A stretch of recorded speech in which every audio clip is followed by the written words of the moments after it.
Hey there, dear friends of Misty's Treasure Chest. Welcome if you're new, and if you're not, please do subscribe. I'd love to have you. I'm a fairly new reseller, and this channel I have live auctions, and I also do fairly short uploads about my reselling journey. I hope this wind is not going to hurt the audio.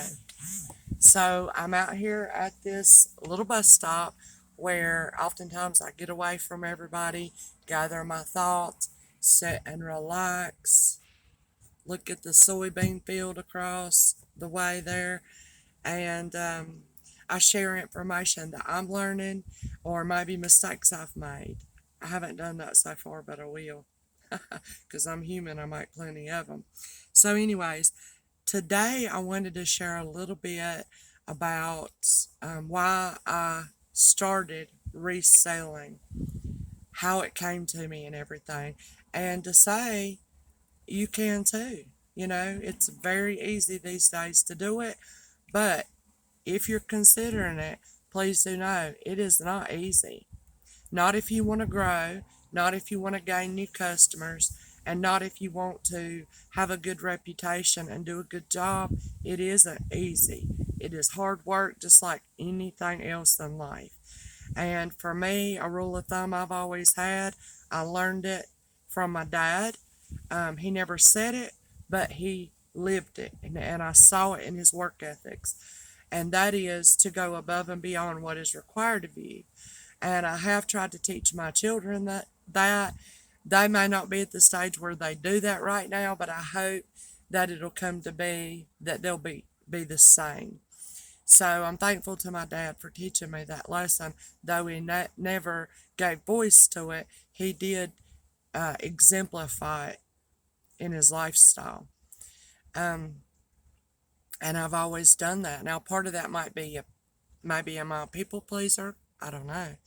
Or is it just because I'm a little OCD? Or it could be that I just like to do my work and do even more that's required of me. And that does make you stand out heads and tails above others, especially, like if you're trying to get a new job or something like that. Anyways, y'all probably already know that. So, my name is Misty. In case you don't know, I have 3 children, happily married, and my husband is my best friend. We have had our ups and downs, good Lord, just like any relationship. But he is my confidant and my good pal here in this world. My 3 children, my oldest lives in Texas on a Air Force base. I see him about once a year. I really miss him, and he's golden. I had him when I was 16 years old, so we grew up together. And I tell you, as a mother, don't you have many regrets, but what can you do? I think that's why when you become a grandparent, you're more equipped, you know, to really enjoy the simple pleasures of having a child or a grandchild, and you don't freak out if somebody writes with crayon on the wall and spills milk or something. Anyways, so yeah, I wish I had have sat down with him and enjoyed these little things more than I did, but I was a very young mother and trying to go to school, um, working all the time. But bless his heart, he turned out great. And that's not kudos to me. I suppose that's just him. But anyway, my oldest son, Dylan, I just graduated one. My youngest son, Jacob Ryan, I call him Jake, and he's natured a lot like me. He's natured a lot like his daddy. Um, I love that child. He has a generous spirit, and he is a big thinker. We always thought, and actually during school, he would get the reports that he was either going to be a politician or something like that. He was a thinker. We called him our little thinker. And anyways, so Jake, yeah, he's my middle child, my youngest son, and he is getting ready to start barber school. So he did not enjoy school. He didn't necessarily push himself or apply himself 100%. And so I always said, if you're not planning to go to college, then you need to learn a trade. You can do well if you're a master of a trade. And so he enjoys cutting hair. He does my husband's hair already, and he's headed off to barber school locally in September. My youngest is my only girl, and man, oh man, I I remember being so tickled when I had that little girl when I found out. But anyway, she is my most studious child. She's in all honors classes. She plays basketball and volleyball now. She's dabbled in every sport. She participates on a travel team, goes out of state to play basketball, and looking to obtain a scholarship through sports. And if not, her academics are above and beyond average. So she wants to go to school. Right now, it was a vet. Now it's more of maybe like a physician's assistant or something of that nature, maybe in mental illness, mental health. So she keeps me busy, put it that way. So that's just a little bit about my children, my husband. Um, he is a nationally certified tutor. He loves this. He never thought he would be able to do it full time, but unforeseen circumstance of where he lost his vision in both eyes, was legally blind with the cane, everything, lost his employment, lost our health insurance. We even lost our cars back then. It was a real big hard time about 6 years ago. But during that time, it came about that he was able um, to obtain special computer and special equipment to be able to do tutoring online.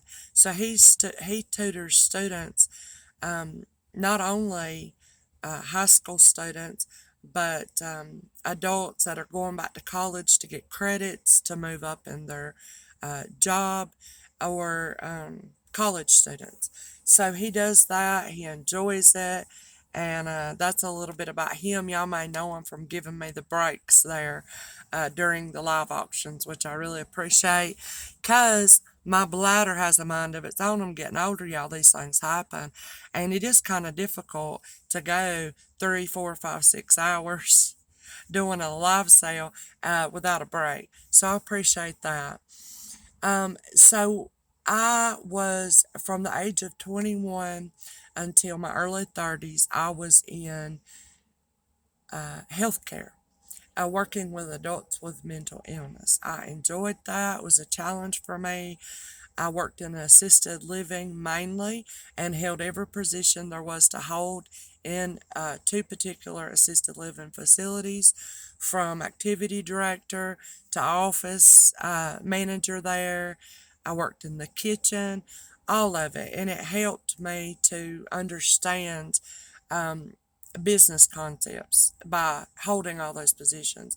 Then I went to clinical director, and worked with the doctors, documentation, staff trainings, and scheduling, you name it, all this, and attending to patient care. So I enjoyed that. I did kind of get burned out, and another change in life happened where my dad came to live with me, ended up being about 9 years. And during that time, I went without working for a little while, but it came to the place where I needed to get back to work. And so I started my own little cleaning business. And that went great. I could have expanded that business and hired workers, but I never really um, wanted to go into the workman's comp of it, insurance, or I don't know. I had a lot of elderly customers, businesses that were high dollar businesses, and you really got to trust someone to bring them in to somebody's house or somebody's business, and that responsibility would have fell on me. So I didn't really expand the business. I decided to do what I could do do it myself. I would clean, I mean, top to bottom, touch everything in a house, 2 to 3 houses a day. And I worked myself to death during that. And during those 8 years, I was diagnosed with fibromyalgia. And sometimes you can have fibromyalgia, it doesn't hinder you in your work or socially. It can be bad, but it's on and off. I had a run of about 3 years where I was stuck in a chair and couldn't do nothing. So I ended up having to give up my cleaning business. After I got medications and my fibromyalgia was under control, I went back to cleaning, not as much. And it ended up, I knew I was going to have to get out of cleaning. I had a bad back, arthritis, just was hurting me so bad to keep cleaning. So all my customers were so disappointed. I had spoiled them, and they had spoiled me.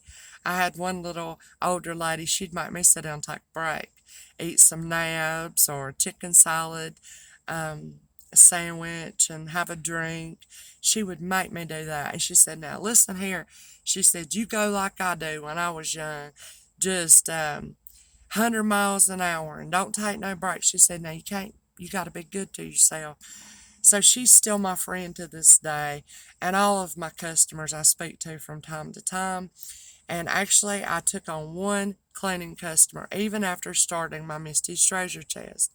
And that is because he has a disability. It's hard for him to clean.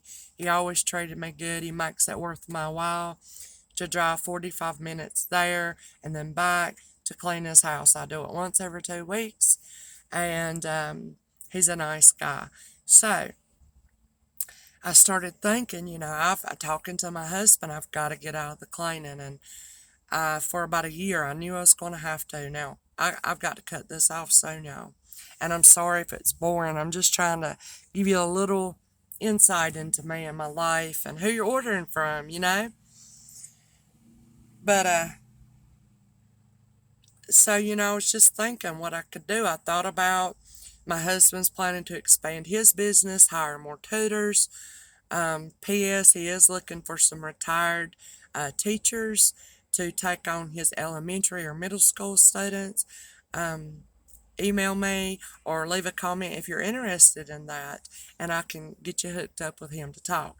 Anyways, I thought about doing the secretarial work of that and scheduling work of that, and we were right out getting ready to do that with me. But see, here's how it was. I had been on YouTube for quite some time with another channel. It's like a journal. I've always journaled. And it got to where the fibromyalgia and arthritis in my hands from cleaning, I could not write any longer for any length of time without my hands hurting and cramping. So I figured out I could record my journals, what was going on in my life, my struggles, my pains, my questions, everything. I'd record it on video, upload it to YouTube, set it to private, and YouTube served as a server for me to store all my video journals. And probably 80% of that channel I had is private videos, which are my journals, and I did share some publicly. I think I have about 1,500 videos on that channel, and like I said, 80% are private. But anyways, so during that channel, I had people come get connected with me and a couple of them happened to be resellers, and especially in the jewelry community. So sometimes I'd go visit their channel. Now, this was a time of my life where my husband had not received vision back in one eye, and we were very financially on a budget, put it that way, very strict. And so I wasn't able to order jewelry. I loved it. So I'd go hang out with these couple of resellers in their jewelry shows and just enjoy it, chit chat with the people there, and they'd make me feel welcome even though I never was able to really buy a thing. So I did that for about a year. Never thought, oh, I want to do this. I'm an old country girl. I don't wear a lot of jewelry. I've never been a expert in jewelry or anything like that. But around about the end of that year, everything just kind of coming together with me quitting the business of cleaning, me been hanging out in the jewelry community and all this, and it just came to me, I had a few pieces of costume jewelry that I had inherited from my grandmother, and of course I kept my treasures, but I had a few pieces I wouldn't mind sharing. And I thought, I wonder if I could just show these, see if anybody likes them. That kind of started my journey. And y'all, I jumped into it, didn't have no idea what I was doing. It's a lot easier than what it looks. I mean, it's a lot harder than what it looks when you're watching somebody do it. And I found that out. But so I started Misty's Treasure Chest. I initially started listing on eBay for about 5 weeks. Thought, the heck with this, didn't really like it. Didn't like the middleman fees, which you still have payment platform fees, even doing live auctions online. But I started it. And here I am about 4 months later. And I'm learning something each and every day. And, you know, I guess that's a little in a nutshell about me. What you see is what you get with me. I'm pretty much an open book. Yeah, I have private thoughts and things I keep to myself, and maybe only talk to my husband about, or 1, 2, 3 great friends that I could trust to talk about things. But other than that, I'm an open book, and I like sharing my thoughts, especially if my thoughts or my mistakes or things I've learned might benefit somebody else. I really like sharing like that. So, if you have any questions or comments or anything like that, feel free to leave them there. I read them, I enjoy them, I thank you. And that's just a little bit about me, how Misty's Treasure Chest came along. And y'all could go on and chit chat and talk forever, but it's already gotten too long, this video. So we'll call it, it's just a little bit about getting to know me. I hope you enjoyed it. It's not like I'm some great big somebody in this world that somebody would just like, oh, I just want to know. It's not that at all. But I thought it might be good for my customers to hear a little bit about me as they trust me with their money, ordering things. So I hope that was good for y'all.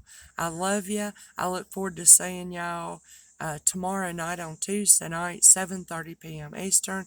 If you make sure you got your notifications on, you'll know when I go live. I always try to bring real good deals and some good little treasures y'all might like. All right, I'll see you next time. Take care. Bye-bye.